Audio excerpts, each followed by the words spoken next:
Oye, País, buenas noches, oye, País, yo soy Rudy González, gracias por su compañía en esta hora, como cada noche, aquí por Color Visión. Las cosas de Peluche, si usted oye lo que Peluche preguntó esta noche, usted se cae para atrás, lo que pasa es que yo no puedo transmitirlo, porque la verdad es que es un personaje, pero pasan cosas peores, pasan cosas peores. En Juegos Centroamericanos y del Caribe seguimos cosechando éxitos, el país como país, República Dominicana, dando galas de ser el gran anfitrión de este evento deportivo regional. Y nosotros seguimos cosechando medallas, dando batallas, dando emociones a la gente que está acudiendo a ver estos partidos, ver a Mary Lady corriendo, las muchachas de las reinas del Caribe, espectaculares jugando. Ese juego contra Puerto Rico el martes en la noche fue un juego de muchas alternativas, ganamos cómodo, finalmente 3-1, pero los sets fueron cerrados porque las puertorriqueñas no son malas. Y en las carreras de 400 metros planos, 4x4 con relevo, 4x400 por relevo, 400 con valla. No, Marilady es la gran campeona, la gacela de Nizao, como le dicen, pero la verdad es que hay muy buenos competidores en otras áreas. Nosotros en el medallero seguimos en la posición número 6 en el medallero, y aunque tenemos más medallas que Puerto Rico en sentido general, tenemos unas 10, 12 medallas más que Puerto Rico. Puerto Rico nos lleva una medalla en oro, y al llevar una medalla en oro, entonces eso los coloca en una casilla por encima de nosotros. México lógicamente continúa llevando la bandera del medallero, le sigue Colombia, Cuba, Venezuela y República Dominicana, Puerto Rico, ahí uno frente a otro. Vuelvo y digo, nosotros tenemos 9 medallas más que Puerto Rico, teníamos hasta este miércoles pasado 9 medallas más que Puerto Rico, pero Puerto Rico nos lleva una medalla de oro, y entonces se mide para colocar en la tabla de posiciones de los juegos, se mide por la cantidad de oro. Esa es la norma del medallero, como se establece, y así se mantiene. Por ejemplo, está el mismo caso de El Salvador. El Salvador está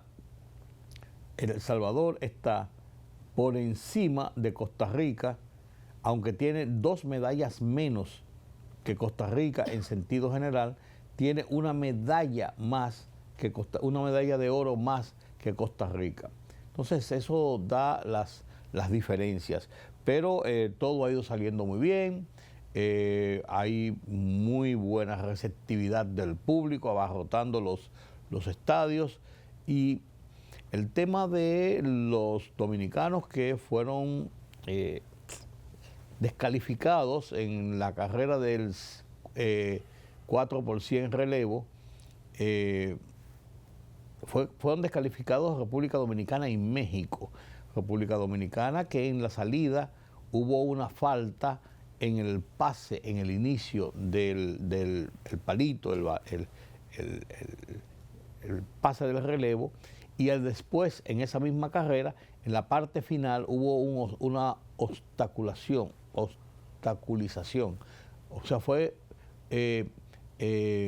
bloqueado uno de los corredores que venía a su lado, y entonces por eso fue descalificado. Había ganado oro, fue descalificado México también. Entonces Jamaica pasó a ser la ganadora del oro, y República Dominicana perdió esa posibilidad.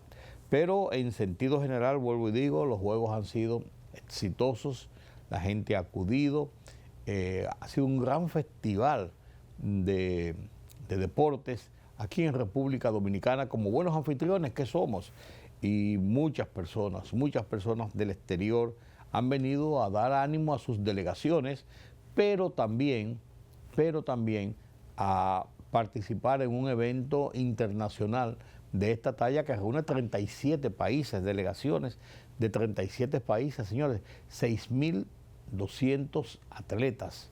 O sea, en una modalidad de casi 50 disciplinas, 50 y tantas disciplinas.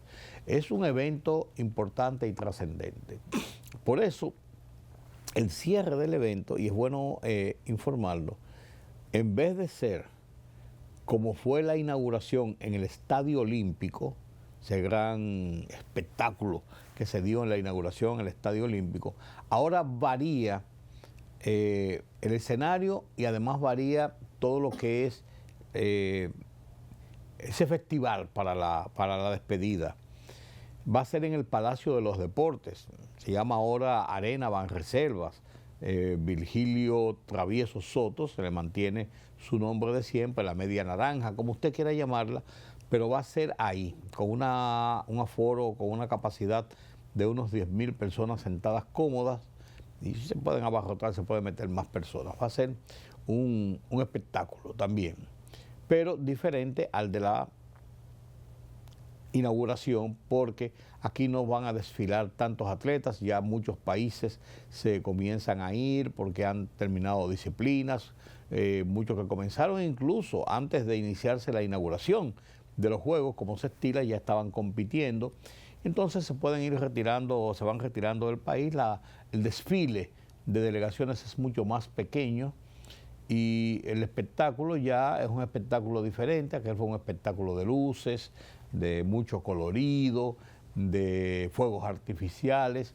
No se va a dar en el Palacio de los Deportes, pero para que la gente sepa que no hay ninguna situación, sino que eso es lo que estaba previsto y está dentro del programa estructurado para el cierre de estos 25 Juegos Centroamericanos y del Caribe celebrado aquí en República Dominicana, Santo Domingo 26, así se llama.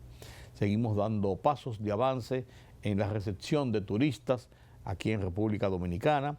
El tema del Código Penal ya va siendo parte del todo. Hay todavía algunas aprehensiones de algunas cosas, pero ya el Código Penal está en vigencia. Este día 5, el Código Penal entró en plena vigencia. Ya para ser aplicado, solamente hay una parte que tiene que ver con normas para la aplicación del sector empresarial, que va a dilatar unos 90 días más, 3 meses, porque hay que adecuar una serie de plataformas para que el mismo sea ejecutado en el marco de lo que establece la ley represiva, que es el Código Penal de República Dominicana. La convención del PRM se está cuajando, se está organizando para este domingo en el proceso de elección de su directiva para un periodo de 2 años más. Y la República Dominicana, la nación, celebra el 528 aniversario de la fundación de la ciudad de Santo Domingo. En la colonización, 1492, llegaron los conquistadores de España, las carabelas, la historia que todos conocemos desde siempre, y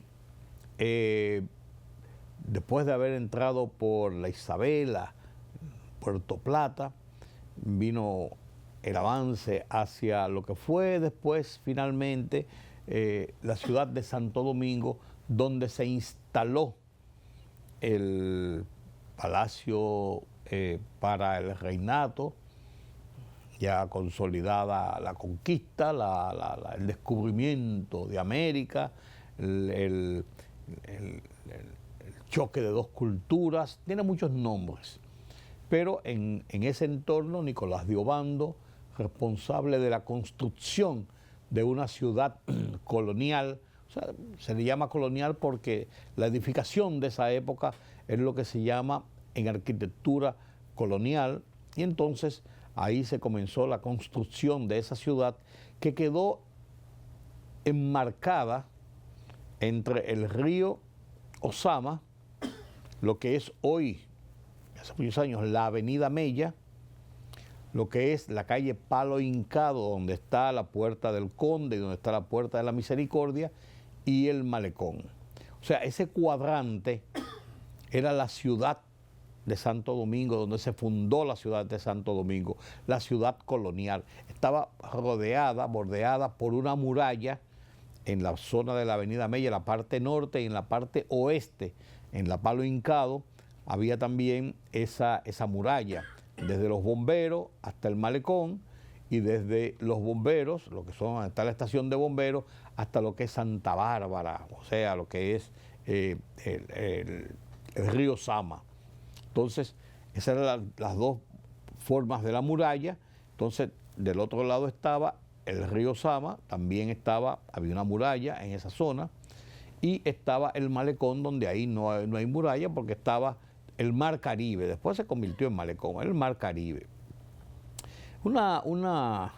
Está la desembocadura del río ahí, propicio para la entrada y salida de barcos y todo esto, pero somos la ciudad primada de América. Fue la primera ciudad de forma formal que se construyó de manos de los descubridores, de los conquistadores, de los navegantes que vinieron de Europa a República Dominicana, al continente, y entraron por la isla de Santo Domingo, y lo que después se convirtió en el 1844 como República Dominicana. Esa es otra historia.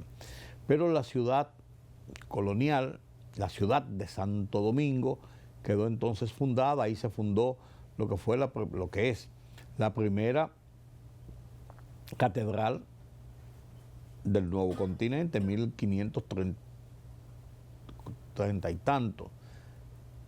La Catedral Primada de América, la primera universidad, la Universidad de Santo Domingo, el primer palacio de gobernación que hubo para todo, y de aquí partir las conquistas hacia otras zonas de ya lo que es el continente americano, el gran continente americano. Salieron las expediciones del Hernán Cortés, de los hermanos Pinzón, de muchísimos de los grandes navegantes que siguieron conquistando y descubriendo y conquistando zonas en las Américas, lo que hoy es el continente americano. Una serie de actos se celebran con motivo de este 5 de agosto, aniversario de la fundación de la ciudad de Santo Domingo, actos oficiales que encabeza regularmente el ayuntamiento, las instituciones como patrimonio cultural. Hay varias instituciones que incluso tienen vida propia en lo que es la ciudad colonial, la ciudad intramuros, como le llaman también, tiene varios nombres, es la ciudad colonial realmente. Y son fechas históricas, fechas importantes. En esta edición también les presento mi columna de esta semana en el Listín Diario, donde analizo temas de prensa, y un conversatorio con Julián Roa para hablar sobre los temas de la política internacional. ¿Qué está pasando en el mundo? La situación de Irán y Estados Unidos, Venezuela, la atención sobre el nuevo gobierno en Colombia, Cuba, Haití. Temas internacionales que nos interesan y que de una u otra forma nos afectan, para bien o para mal. Todo esto después de la pausa. La Presidencia de la República presentó la guía El Nuevo Código Penal, explicado para todas y todos, una publicación de 20 páginas que resume en un lenguaje sencillo los principales cambios de la nueva legislación. El documento explica la incorporación de nuevos delitos, como el sicariato y la inducción al suicidio, así como medidas para reforzar la protección de víctimas, incluyendo el registro de agresores sexuales y la ampliación de los plazos para perseguir determinados delitos sexuales.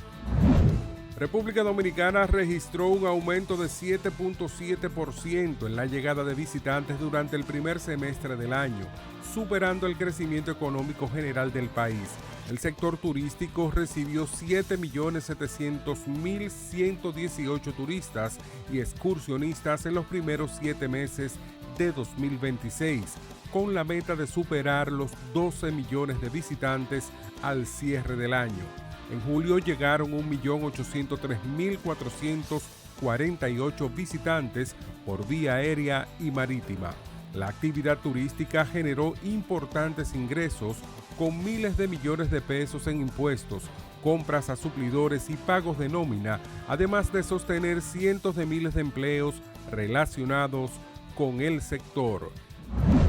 El Colegio Médico Dominicano rechazó las modificaciones en los horarios de trabajo de los médicos realizadas por algunos centros de salud sin previo acuerdo. El gremio pidió al Servicio Nacional de Salud y a las autoridades hospitalarias respetar los turnos establecidos y la jornada laboral de 20 horas acordada con los profesionales. El Colegio Médico Dominicano recordó que cualquier cambio en las condiciones laborales debe cumplir con la Ley 123-15 y los acuerdos colectivos vigentes.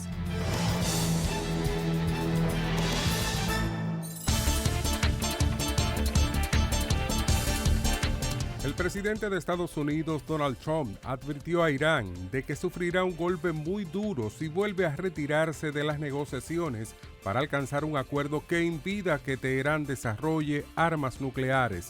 En una entrevista con la cadena Fox News desde su campo de golf en Los Ángeles, si vuelven a echarse atrás, van a sufrir un golpe muy duro. Lo saben, lo entienden. No tengo otra opción. No pueden tener un arma nuclear. Es muy sencillo, afirmó Trump, quien en los últimos días ha elevado sus advertencias contra Irán mientras asegura que existen conversaciones en marcha para alcanzar un acuerdo. La mitad de los estados de Estados Unidos presentó una demanda contra el presidente Donald Trump y su administración por los nuevos aranceles impuestos a las importaciones. Los estados argumentan que estas medidas son ilegales y similares a otras que fueron rechazadas por el Tribunal Supremo. La demanda liderada por Oregon, Arizona y California sostiene que los aranceles del 10% al 12.5% contradicen sus objetivos y exceden las facultades otorgadas por la ley comercial utilizada para justificarlos. Aunque los estados apoyan la lucha contra el trabajo forzoso, afirman que la administración lo está usando como argumento para mantener un plan arancelario ilegal.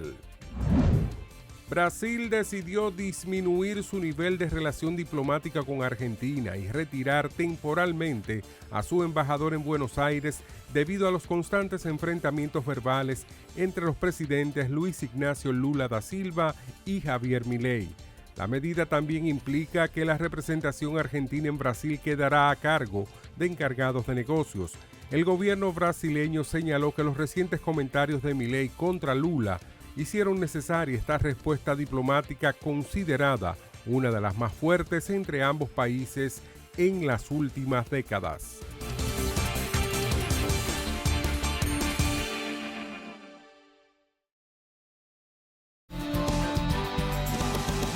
Gracias por continuar con nosotros aquí en Oye País. El turismo sigue siendo uno de los puntales de la economía de República Dominicana. 7.718.118 turistas llegaron a República Dominicana entre enero y julio, en los primeros 7 meses del año, lo que proyecta unos 12 millones y algo de turistas de seguir este ritmo para el año 2026.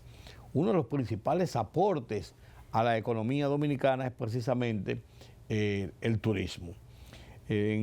Durante el mes de julio, el último mes ya anunciado, se recibieron 1.803.448 turistas, 7% más que el mismo periodo, en el mismo julio del 2025. O sea, seguimos estableciendo marcas y récords de llegada de turistas, de los cuales 921.718 son turistas que llegaron por la vía aérea y 161.730 por la vía marítima, en los cruceros. Que, por cierto, los cruceros, aunque han tenido una reducción en los primeros 6 meses del año, en relación a lo que fue el año pasado, continúa siendo uno de los principales atractivos e incrementos de la llegada de visitantes a República Dominicana.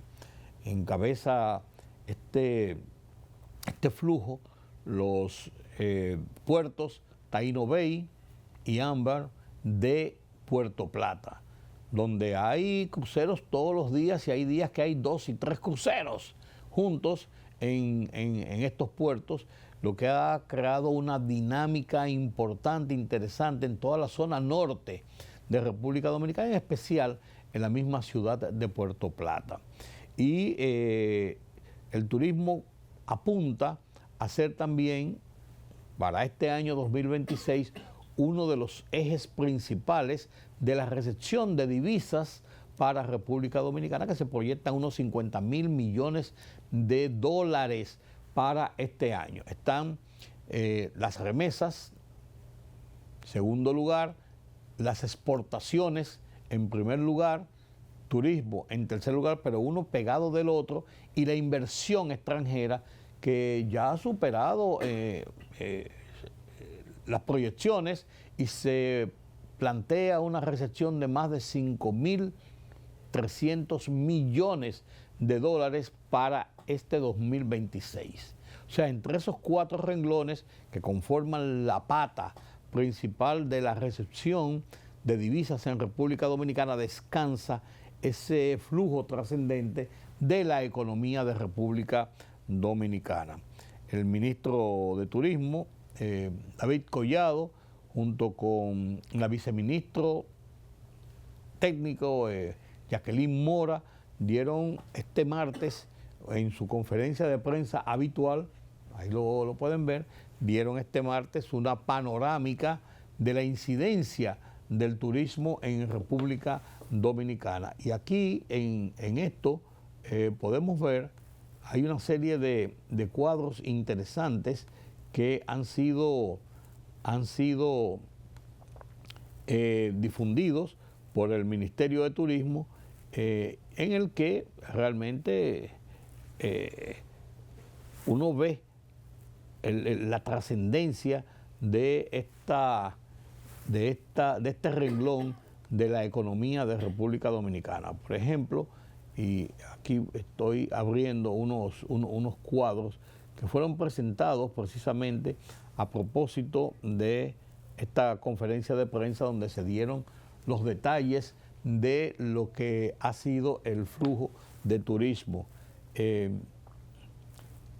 estima que más de 12 millones de turistas para este año, y un cálculo hizo que unas 605.000 personas en República Dominicana dependen ya de una forma directa de la industria del turismo en República Dominicana. Un punto trascendente e importante. Mientras en el 2018 nosotros teníamos 4.715.143 turistas, ya para República Dominicana, en los primeros 7 meses del año, ya vamos por 7 millones, casi el doble de esa cantidad de millones, con la excepción del 2020, que fue por la pandemia, 2021, que todavía estábamos saliendo de la pandemia, y en el 2022 comenzó esa gran recuperación que nos ha colocado siendo uno de los países más trascendentes. Los principales puntos de llegada son Punta Cana, con unos 537.204, un 58% de los turistas llegados en el mes de julio. El aeropuerto de las Américas, 219.494. El aeropuerto Cibao, 119.662. El aeropuerto de Puerto Plata, 27.826. La Romana, 8.645. El aeropuerto de Samaná, 6.242. Y después otros medios de llegada a República Dominicana, con 2.642. Y de los cruceros, ya le decía, el puerto de Ámbar, en Ámbar Cove, en Puerto Plata, 89.676 turistas recibió este puerto en el mes de julio, mientras que Taino Bay recibió 50.385. Entre Ámbar y Taino Bay tienen un total de 86% de los cruceros, de los turistas que llegaron por crucero a República Dominicana. La Romana, 11.695 para un 7%, el puerto de Santo Domingo, 6.037 para un 4%, y el puerto de Cabo Rojo, que está en pleno desarrollo, 3.937 para apenas un 2%. Hubo una reducción en cuanto a la cantidad de turistas, sin embargo, en sentido general hubo un aumento. Los mercados donde más vinieron, los países donde más vinieron turistas, República Dominicana, Estados Unidos, sigue siendo el punto número 1, con un 48%, pero también ahí viene el aumento que ha tenido significativamente América Latina hacia República Dominicana como punto para hacer turismo. Colombia aumentó 41%, España aumentó un 28%, pero Argentina aumentó un 14%, mientras Canadá un 12%, Inglaterra un 9%, son los puntos más estratégicos de donde viene el turismo que recibe República Dominicana. En cuanto a la generación de empleos, se estima que el turismo genera unos 183.000 empleos directos y unos 42.000 corresponden al área de cocina, gastronomía y otros puestos que tienen que ver con todo lo que es el servicio de camareros, mecenas, meseros, electricistas y otros oficios. Es una industria que va en movimiento, que va en auge y que a nosotros nos representa y nos significa realmente uno de los puntales de nuestra economía. Enhorabuena, enhorabuena. Miren, otro tema que quiero conversar con ustedes así por encima porque está en el proceso y se van a conocer los detalles este fin de semana en la reunión de delegados del Partido Revolucionario Moderno, donde tienen previsto presentar la escogencia de una nueva directiva del partido, ha sido fruto de negociaciones entre las diferentes tendencias o grupos o estructuras a lo interno del partido. Dos grandes estructuras están en el partido, la que sigue los lineamientos de Luis Abinader, la que sigue los lineamientos de Hipólito Mejía. Sin embargo, dentro de eso hay otras subestructuras.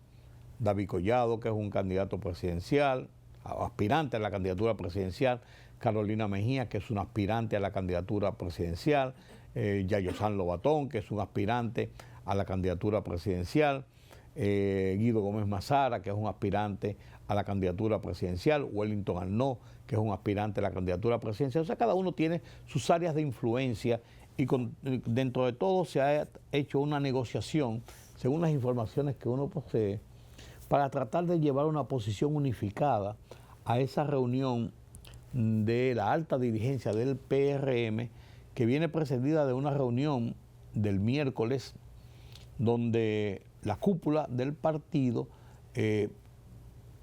estuvo afinando la presentación de una plancha unificada para ser presentada a la Asamblea de Delegados a reunirse el domingo para evitar controversias y discusiones y que sea con una plancha unificada dentro de todas las tendencias que componen y son parte de la alta dirigencia del partido de gobierno, puedan dilucidar sin mayores tropiezos, sin mayores contratiempos, sin mayores choques, todo lo que es la escogencia de la nueva directiva. Y todo apunta a la siguiente fórmula. Luis Abinader sería el presidente del partido. Como primer vicepresidente, el VP, o sea, su asistente, sería Deligne Ascensión. Y la idea es que Deligne Ascensión, Luis Abinader asuma la presidencia del partido, pero pida una licencia por el tiempo que le resta de gobierno, que son 2 años justamente a partir del 16 de agosto, y entonces Deligne Ascensión pase a ser el presidente en funciones operativo en su calidad de vicepresidente para dirigir el partido. Ignacio Paliza no está en la fórmula de la presidencia. Ignacio Paliza termina y todo lo que gira en el entorno, en los pasillos políticos relacionados con el PRM, dicen que Ignacio Paliza estaría preparando su plataforma para retornar como candidato a la senaduría de Puerto Plata. Por 2 razones. Una, porque se quiere garantizar, el partido de gobierno quiere garantizar, preservar esa plaza. Número 1, está Ginette Burnigar, pero los desgastes del partido de gobierno, todo este tipo de cosas, parecen apuntar a que no está tan sólida como para garantizar 100% esta plaza, pero Ignacio Paliza, que ha sido un tradicional alto dirigente del PRM, primero del PRD, después del PRM, fue diputado, fue senador y ya lleva 8 años en el gobierno como ministro. Entonces Ignacio Paliza volvería como candidato en procura de ganar la senaduría, con una visión de ser presidente del Senado, que es un alto puesto en el partido de gobierno, y que él le proyecta para ser un eventual candidato presidencial más adelante. Además sería el tercer hombre en la línea de sucesión del partido. Entonces, ese es el plano de esta situación. Como secretario general sí se habría escogido a que Juan Garrigó, el hijo de Carolina Mejía, sea el próximo secretario general del partido. Sería la repartición de la cuota entre Hipólito Mejía y Luis Abinader. Este pasaría a la presidencia y tendría a su segundo, que es un hombre de su estructura, a Deligne Ascensión, y Carolina, que es la hija de Hipólito, mantendría entonces en ese sector, en esa tendencia, la Secretaría General del partido.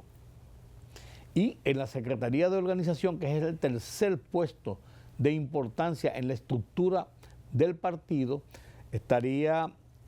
hay 2 opciones. Una de ellas es que Sigmund Freud podría ser el candidato o el próximo secretario de organización, pero también apuntan a Gloria Reyes, quien estuvo postulándose, presentándose como la aspiración de la Secretaría General del partido. Pero parece que esa negociación va entre Hipólito Mejía y Luis Abinader. Todo esto va a quedar definido ya el domingo, cuando se presente esta plancha y cuando se hable de este tema en el entorno de lo que es el PRM y su futuro como estructura política de cara a las elecciones del 2028 y del futuro inmediato del partido. Así las cosas. Mi columna de esta semana la dedico a temas de prensa.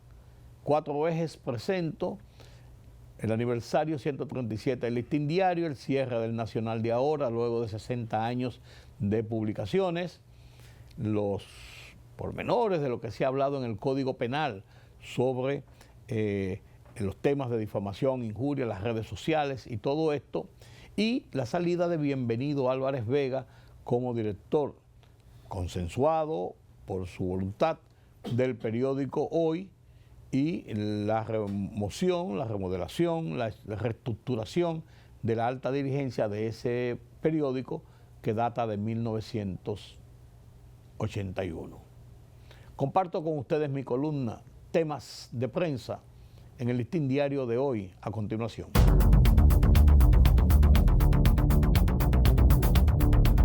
El ejercicio de la libertad de prensa es sólido en República Dominicana. No sufrimos de una política de Estado que ponga en peligro ese ejercicio, aunque algunos desaguisados parecieran hacer todo lo posible por violentar ese derecho ciudadano, con provocaciones y tropelías cotidianas que pretenden desacreditar esa libertad. Es una lucha titánica, diaria, en diferentes frentes. No obstante, a lo largo de estos 60 años de democracia, salvando episodios, algunos de ellos fatales, hemos ejercido esta apreciada libertad que nos permite dirimir diferencias en un marco de igualdad y sin temores. Esta última semana, por ejemplo, el tema del ejercicio periodístico en República Dominicana ha sido noticia. 4 episodios así lo consignan: la discusión y clarificación sobre sanciones por delitos de difamación e injuria en la reformulación del nuevo Código Penal.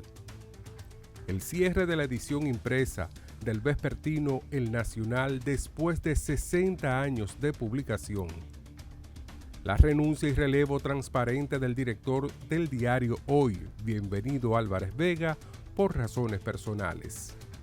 Y la celebración del 137 aniversario de la fundación del Listín Diario.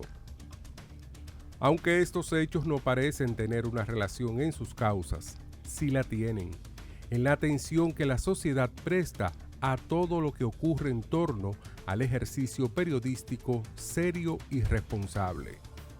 Es por ello, entonces, que las ojerizas que significa la provocación cotidiana de los que malusan medios y plataformas, en especial en las denominadas redes sociales, para la maldad, la extorsión, el chantaje, la difamación, están condenados al descrédito, ya que hoy solo ganan aplausos y seguimiento aquellos que disfrutan del morbo y la maledicencia.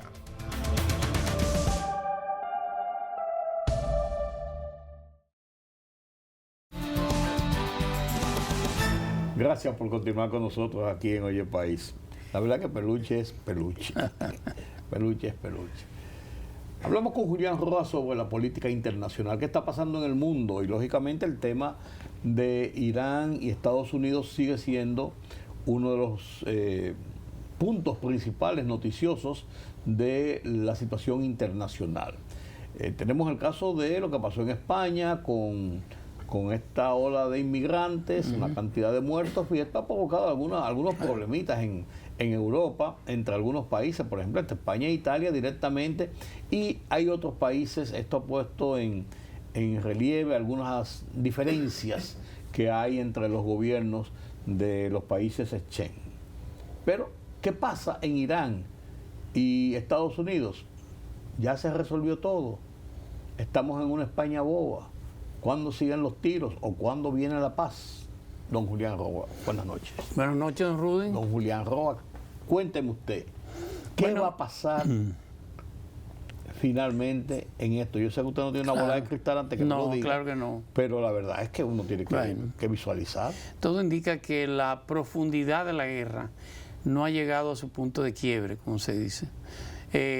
Están las negociaciones. Estados Unidos va a seguir presionando a Irán para algún cambio interno en Irán, cosa que no ha conseguido. Irán dice que no hay ninguna negociación. Exactamente. Irán va a seguir resistiendo los ataques de los Estados Unidos.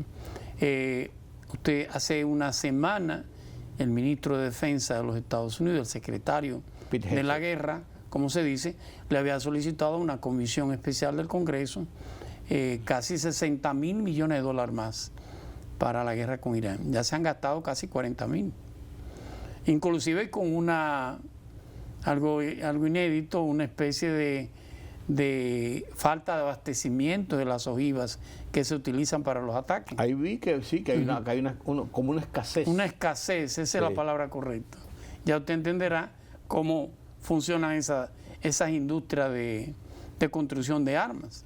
La Lockheed, la Martin Marietta, hay varias empresas que se dedican a eso. Esto sigue siendo una guerra de amagos todavía.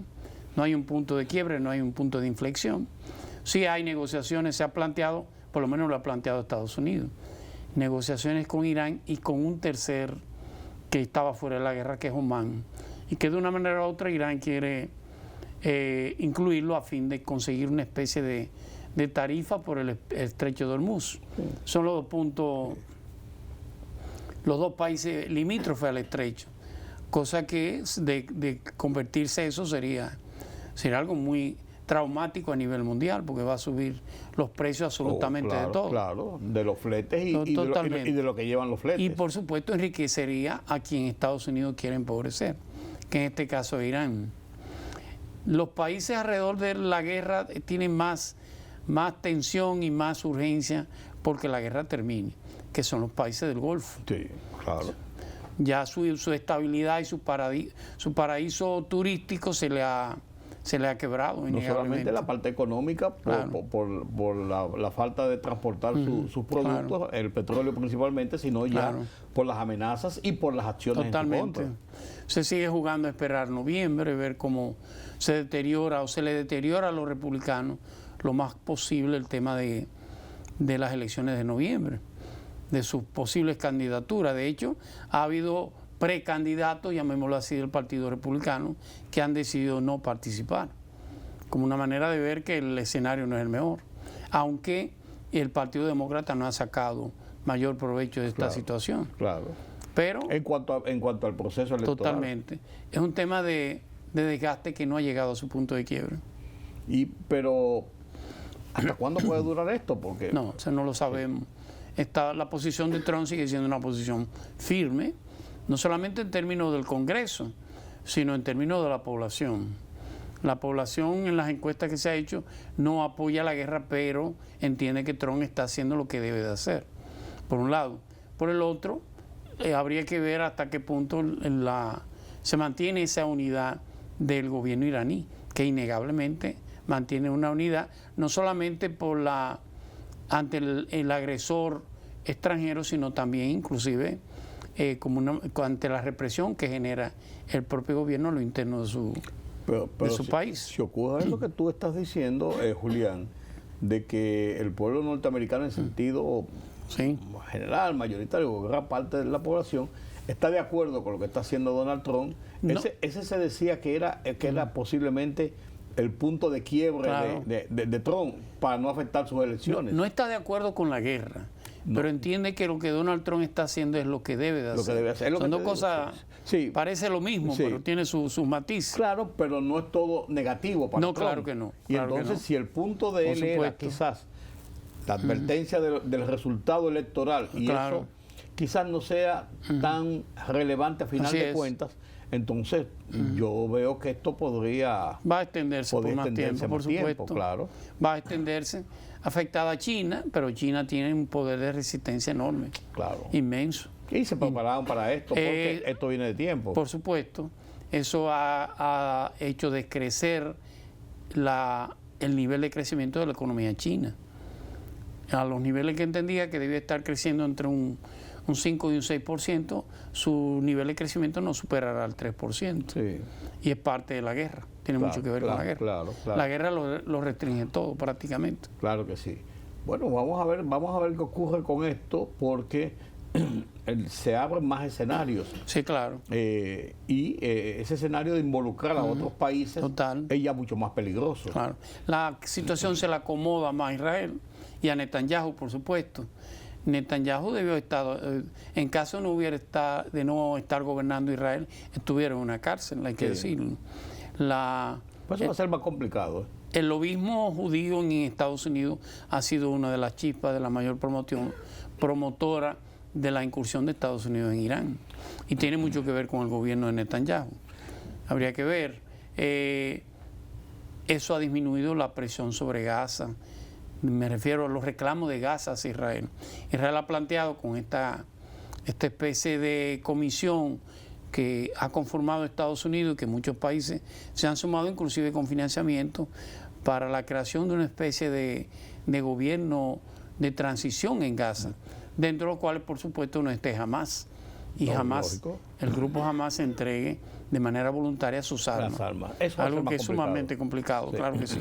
Pero yo leí un artículo que indicaba que si bien Netanyahu tenía una situación difícil el año pasado, por ejemplo, y en tiempo pasado reciente, de que si él no estuviera involucrado en la guerra, Israel estuviera en la guerra, claro, él tuviera un proceso estuviera político. siendo encausado por lo menos. Decía este artículo que esa situación se ha ido desvaneciendo por lo que ha asumido Netanyahu en favor de la población judía. Pero es un asunto de tiempo. Definitivamente ese indictment, como ellos llaman esa acusación, es una acusación formal contra Netanyahu. Tomará tiempo, sobre todo mientras el Likud, el partido conservador, y los grupos ortodoxos mantengan el poder en Israel. Si lo mantiene, bueno, pues eso será un salvavidas para Netanyahu. Claro. Mientras tanto, en España la situación ya pasó el tema de la oleada en Ceuta y Melilla. Pero esa secuela ha quedado. No, innegable. Y ha quedado de una forma muy, muy incómoda para España como Estado.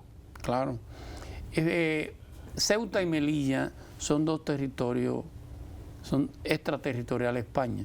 Están los dos en el Magreb, en el norte del África, específicamente en Marruecos. Pero son dos territorios que existen desde los reinados españoles y portugueses. No solamente ellos, sino también el Sahara Occidental, que era un territorio español y que bajo un mecanismo parecido a esto, después de la Primera Guerra Mundial, Marruecos logró una gran poblada sobre el Sahara Occidental y logró que España le cediera el Sahara Occidental. De hecho, el Sahara Occidental, que es la parte del, como se pudiera decir, de la cabeza, la parte occidental del África, hizo un gobierno independiente, el famoso Partido Polisario, que hoy pide la independencia del Sahara Occidental, la zona del Saharaui, como lo llaman, y que ha sido inclusive reconocido por Naciones Unidas. Significa que esos territorios los perdió España después entre la Primera y la Segunda Guerra Mundial. El caso de Ceuta y Melilla son dos territorios pequeños, no más de 80 kilómetros cuadrados. Creo que Ceuta tiene algunos 40, la mitad de la capital, para que tengan una idea. Hubo una gran incursión, una gran migración de casi 60.000 marroquíes, y no solamente marroquíes, africanos en sentido general. No solamente en la zona del Magreb, sino en la zona del Sahel, la parte debajo del Sahara. Imagínense una persona caminando desde ¿qué país le pongo?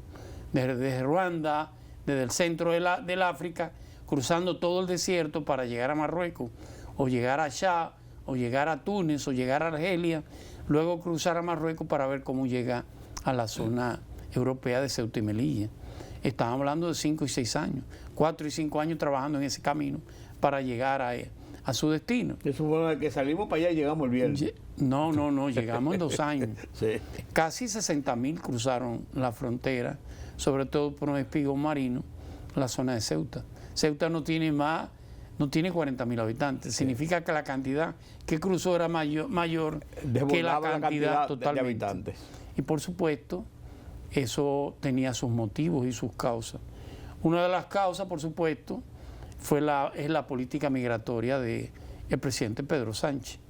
Pedro Sánchez ha prometido, ha ido cumpliendo, regularizar a cerca de 500.000 de indocumentados e ilegales en España. Muchos de ellos que vienen de esa La zona. mayoría vienen del Magreb. Significa que para los marroquíes la idea de llegar a España, territorio español, y buscar la manera de declarar que estaba en su territorio es una manera de regularizarse. Y encima de eso hay una sentencia que emitió la Corte Suprema de España, que es la prohibición de la inmigración en caliente, de la deportación en caliente. Me explico. Que no puede coger y mandarlo. No puede mandarlo, tiene que llevarlo a un centro de refugiados y entonces pasar un proceso judicial. El Tribunal Superior Español dijo que estaba prohibido, que eso viola derechos humanos. Ya usted entenderá, si se dan las dos condiciones que yo cruzo y hay que llevarme a un tribunal, el tiempo que va a durar es más. Sí, sí. Y encima de esto hay un proceso, una política migratoria favorable, es una gran tentación.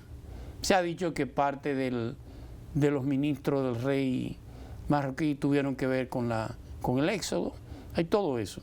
Y por supuesto España no se ha hecho esperar en las protestas contra Pedro Sánchez. El Hamson, como le dice, sí, o Mr. Hamson. Mr. Hamson. Pero también... parte de España le ha pedido la renuncia. Pero también de otras naciones. Bruselas. Porque abierto... Bruselas cerró el espacio aéreo. No porque... El espacio de Schengen a España. Claro, porque abierto el espacio de Schengen. Tú coges un avión y te vas. Sí. O un tren. No, o un tren. Sí. Nadie te va a pedir nada. No. Y hubo que cerrar el espacio Schengen, que es el espacio europeo para España, mientras termina la crisis. Es una situación difícil. Pedro Sánchez es una persona que ha sobrevivido a muchas dificultades, capaz de cualquier cosa. Hoy es tu enemigo, pero mañana es tu aliado, con tal de sobrevivir. Esto posiblemente le va a afectar la posible reelección primero a la Cámara de Diputados y luego como presidente del gobierno español. Sí, bueno, vamos a ver qué pasa con eso ahí. Este viernes asume Abelardo de la Espriella. Así es. Y el presidente dominicano va a estar entre los presidentes que van a participar en esa toma de posesión, incluyendo el rey de España, tú que hablabas de España en este momento. Que Petro ha hecho unos pronunciamientos que lo ha colocado en una situación incómoda cuando hay una transición en el camino y entonces como que desluce todo lo que es ese tipo de ceremonia, de acción, de acto normal de toma de posesión de un nuevo gobierno. Este señor, este abogado, tiene una característica muy peculiar. Altamente católico. Estaba viendo un altamente creyente. No, pues, más que católico. Bueno, su gabinete es evangélico. Sí, bueno, va a ser, son de pastores evangélicos, son cristianos. Pero inclusive la toma de posesión no va a ser en Nariño, como ha sido la tradición de Colombia, sino que va a ser en Cali. No va a ser en Bogotá, va a ser en Cali. Y ya tiene un gabinete formado. Tiene alrededor de 5 o 6 ministros de iglesias evangélicas. En un retiro espiritual con ellos. Estuvo en un retiro este fin de semana pasado, donde la Biblia estuvo por encima de la Constitución colombiana. Dijo que por encima de cualquier tipo de ley terrenal tiene que estar la Biblia. Inclusive como un mandato de que lo primero que hay que obedecer es el mandato divino. Esto ha generado una verdadera ola de crítica en Colombia. Colombia es un estado laico. Y si es un estado laico, lo es constitucionalmente. Desde 1991. Significa que por encima de la Constitución, ni siquiera la Biblia. Si este señor hace esto, las señales que da es que va a ser un gobierno no solamente extremadamente conservador, sino un gobierno sumamente rígido en sentido general. Ya el expresidente Álvaro Uribe ha rechazado asistir a la toma de posesión. Claro, tiene todos los presidentes que de una manera u otra forman parte de ese escudo de las Américas, de la cual está, por supuesto, el presidente dominicano. Ahí estará Javier Milei, por supuesto. Ya lo anunció que estará ahí. Estarán todos los presidentes que de una manera u otra han sido auspiciados y promovidos y financiados por el gobierno de los Estados Unidos. Pero se prevén cambios importantes en la estructura de Colombia, una situación interna, pero también hacia lo externo por sus fronteras con Venezuela y con toda esta zona, pero además y una economía bastante fluyente. Pero yo me pregunto, a lo interno, Colombia, ¿esto qué va a representar después de un gobierno como el de Petro, que era un gobierno con tantas Yo creo situaciones? que él va a lograr unir los dos extremos.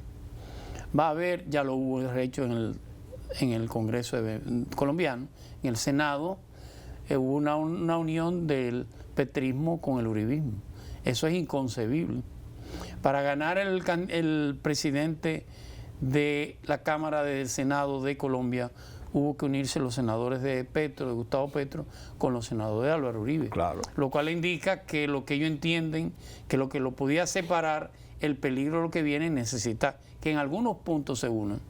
Esto va necesariamente a buscar algún tipo de acuerdo y el freno que pudiera tener este presidente va a ser el Congreso colombiano, fundamentalmente. Sí, Va a servir de una especie de amortiguador, claro, si lo a las tensiones que se van a generar. En mayoría de esos dos extremos, claro, es una señal muy clara. Totalmente. De que el problema eres tú. Totalmente. Sobre todo que las promesas que ha hecho de la eliminación de la jurisdicción especial para el caso de los acuerdos de paz de La Habana, el caso de la infragancia o la flagrancia, de que si alguien comete un delito, si a alguien se le ocurre sacar un arma o amenazar, no importa, a cualquier autoridad, la autoridad tiene el derecho y el poder discrecional de decidir sobre la vida. Va a ser complicado, pero personalmente no es un individuo, no es un analfabeto, no es un individuo bruto, es una persona sumamente sagaz e inteligencia. De hecho, su dinero y sus recursos lo ha hecho en las litis judiciales, con casos sumamente cuestionados, sí, pero sobre todo muy técnicos. Sí. El caso Rendón, por ejemplo, claro, el propio caso, él ha sido el asesor del colombiano nacionalizado venezolano, Alex Saab, que está implicado en todo el tema de la corrupción en Venezuela.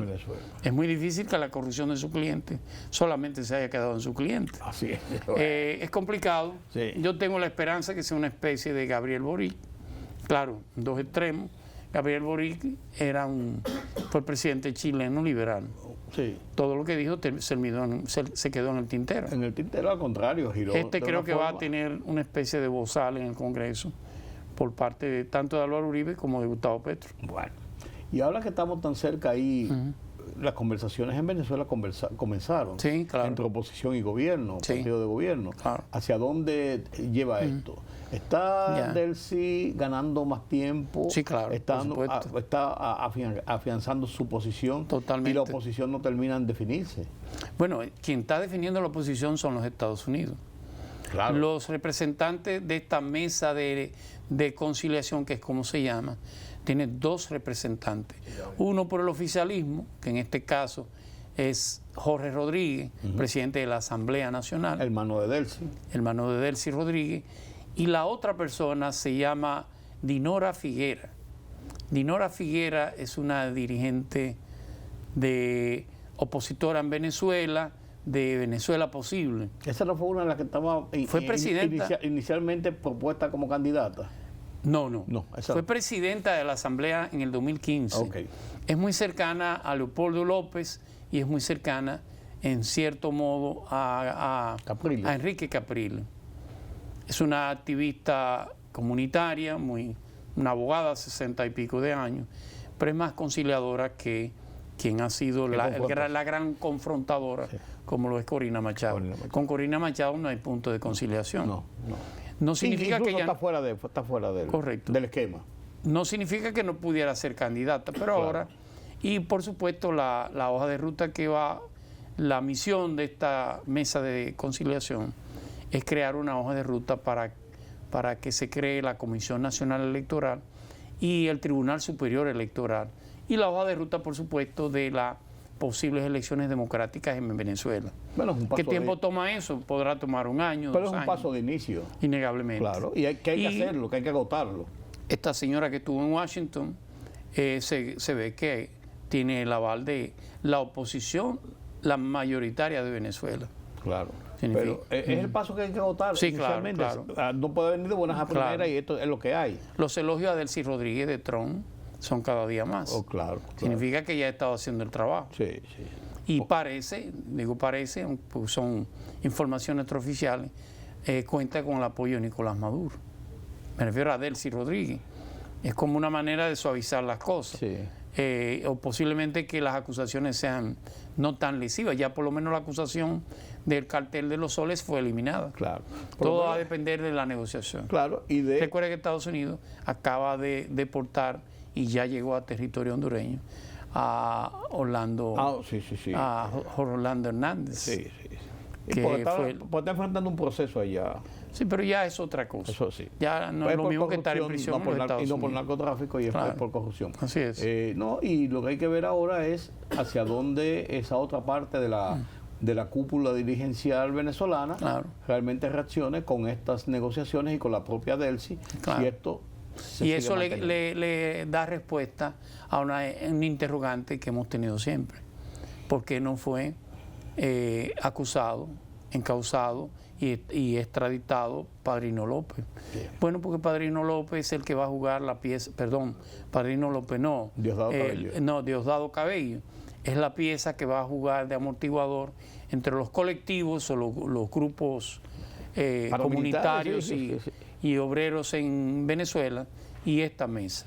Va a ser una especie de conciliador en eso, de ver cómo estas cosas pasan con el menor tramo posible. No, y si se le va el tiempo y Trump sale del poder, a lo mejor resuelve sus problemas. Así es. Vamos a ver. Gracias, don Julián. Gracias a usted. Gracias por acompañarme en este conversatorio interesante sobre la política internacional.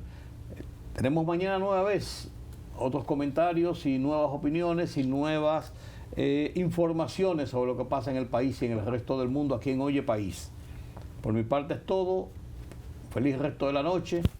Nos vemos mañana nueva vez. Yo soy Rudy González. Hasta entonces.